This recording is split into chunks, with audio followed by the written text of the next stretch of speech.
आज हम स्टडी करते हैं रेट लॉ। और रेट लॉ होता क्या है, लेकिन रेट लॉ बताने से पहले मैं बताना चाहता हूँ मेरे चैनल पर पहली बार है, नए हैं तो मेरे चैनल को शेयर और सब्सक्राइब जरूर करें। तो स्टार्ट करते हैं हम रेट लॉ। रेट लॉ को फर्स्टली हम डिफाइन करते हैं क्या होता है। तो rate law is the expression in which reaction rate is given in term of molar concentration of reactants with each term to some power which may or may not be same as to stoichiometric coefficient of reacting species in a balance reaction। हम एक कोई general reaction लेते हैं, जैसे हमने लिया A plus B और ये फॉर्म करता है C प्लस डी। यहाँ पर स्टोइकोमेट्रिक कोफिशिएंट इसका A है और इसका हम ले लेते हैं B, यहाँ पर C और यहाँ पर हमने क्या किया, स्टोइकोमेट्रिक कोफिशिएंट D ले लिया। अब क्या करते हैं कि रेट जो होता है ना, रेट ये होता है proportional to concentration of reactant A into B, concentration of B है ना। और बोला गया कि rate law is the expression in which reaction rate is term of molar concentration. Molar concentration के टर्म में रहता है, यानी rate proportional to concentration of A into concentration of B है ना। वही बोला गया molar concentration of reactant with each term some power. उसके बाद हर टर्म में कुछ पावर होता है जो स्टोइकोमेट्रिक कोफिशिएंट के बराबर भी हो सकता है या नहीं भी हो सकता। तो यहाँ पर हम मान लेते हैं कि x ले लेते हैं और ये y ले लेते हैं जो पावर इस पर आ रहा है। अब ये रेट जो है इसको हम इक्वल टू यहाँ लगा लेंगे कांस्टेंट, जो से हम रेट कांस्टेंट बोलेंगे। ये हो जाएगा a पर पावर x और ये b पर पावर क्या हो जाएगा, y हो जाएगा। यहाँ पर जो रेट होता है ना, रेट को हम रिप्रेजेंट करते हैं minus D R upon D T से रिप्रेजेंट करते हैं। तो इसलिए यहाँ पर हम राइट कर लेंगे minus D R upon D T. Minus D upon D T का मतलब क्या है कि रेट ऑफ रिएक्टेंट है। अब ये हो जाएगा के into concentration of A power X into concentration of B पर पावर वाई है ना। तो ये क्या है, ये एक रेट ऑफ रिएक्शन है जो यहाँ पर रिप्रेजेंट किया गया।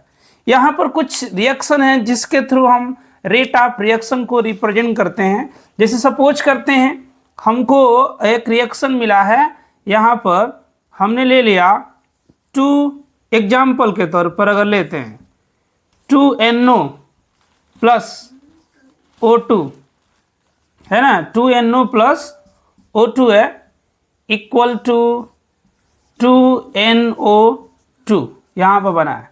तो इसके लिए हमको रेट कांस्टेंट जब राइट करना होगा तो हम क्या लिखेंगे, minus D R upon D T equal to क्या हो जाएगा, के।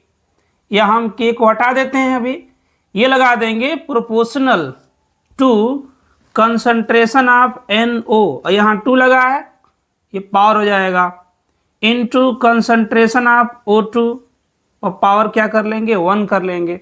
अब ये हटाते हैं प्रोपोर्शनलिटी तो ये हो जाता है minus D R upon D T equal to K, क्या हो जाएगा, N कंसंट्रेशन ऑफ NO है ना पावर 2 इंटू O2 है ना। तो इस तरीके से हम क्या करेंगे, कोई रेट ऑफ रिएक्शन को रिप्रेजेंट करेंगे। मान लीजिए सपोज करते हैं और भी कोई रिएक्शन दे रखा है, एग्जाम्पल नंबर मान लीजिए 2 हो गया।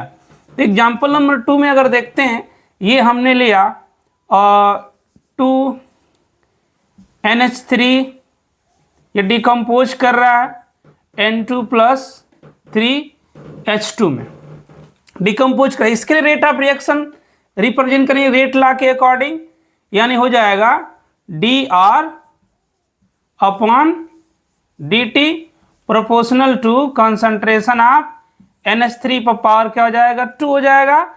यानी ये हो जाएगा minus D R upon D T equal to K NH3 पर पावर 2 हो जाएगा, है ना। तो ये जो पावर 2 आ रहा है ना, ये क्या हो रहा है, स्टोइकोमेट्रिक कोफिशिएंट के बराबर भी हो सकता है, जैसे यहाँ तो बराबर ही है, या नहीं भी हो सकता है इसके बराबर, है ना। तो ये स्टोइकोमेट्रिक कोफिशिएंट, इसीलिए इसको डिफाइन किया गया है, rate law is the expression in which reaction rate is given in term of molar concentration, यानी मोलर कंसंट्रेशन के टर्म में तो रहेगा, लेकिन उसमें जो react with each term to some power of each may और may not be same as to stoichiometric, यानी हर टर्म में कुछ पावर आएगा जो स्टोइकोमेट्रिक कोफिशिएंट के या तो इक्वल हो सकता है या नहीं भी हो सकता है।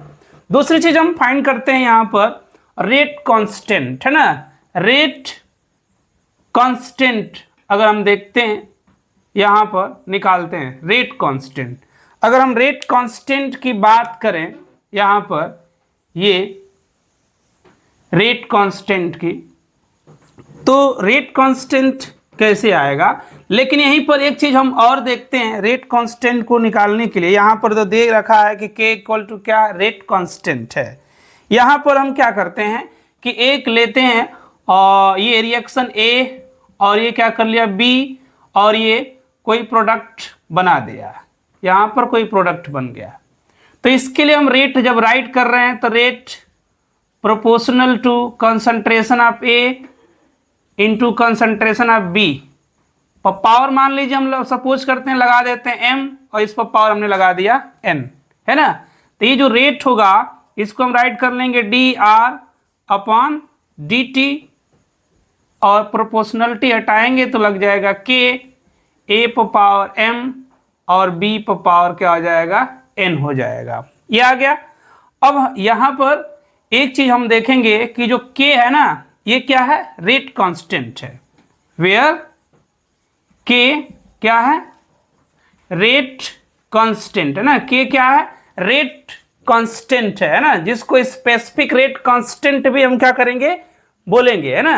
अब यूनिट इसकी अगर फाइंड करते हैं यहां पर एक चीज और हम यहां देखेंगे, यदि हम कंसंट्रेशन दोनों का इक्वल कर दें, if concentration of A power m equal to concentration of B power n equal to 1 mole per litre कर दें, है ना, दोनों का कंसंट्रेशन हम 1 मोल पर लीटर कर देते हैं, तो क्या होगा, minus dr upon dt equal to k, और ये हो जाएगा 1 इंटू 1, है ना।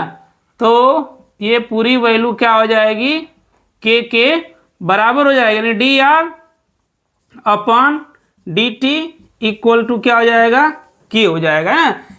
यानी जब हम जो कंसंट्रेशन ऑफ रिएक्टेंट है, अगर इस कंसंट्रेशन ऑफ रिएक्टेंट को यूनिटी में कर देते हैं, यानी 1 कर देते हैं, तो जो रेट कांस्टेंट होगा ना, वो रिएक्शन रेट के क्या होगा, बराबर आता है ना। रेट कांस्टेंट उस टाइम क्या होगा, रिएक्शन रेट के बराबर आएगा, यदि हम क्या करते हैं कि जो रिएक्टेंट है उसका कंसंट्रेशन यूनिटी में कर देते हैं, तो ये वैल्यू आती है जिसे हम और रेट कांस्टेंट कहेंगे, और रेट कांस्टेंट जो होगा वो क्या होगा, इसके इक्वल होता है रेट के।